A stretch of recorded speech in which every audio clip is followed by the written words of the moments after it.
Okay,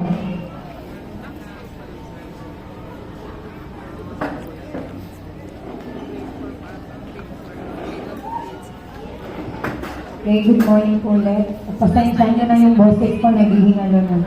By the authority vested upon me by the Boy Scout of the Philippines, Cavite Council, as the Boy Scout Master of Blessed Maria Cristina Brando School, I now officially declare you as a full-fledged member of Boy Scout.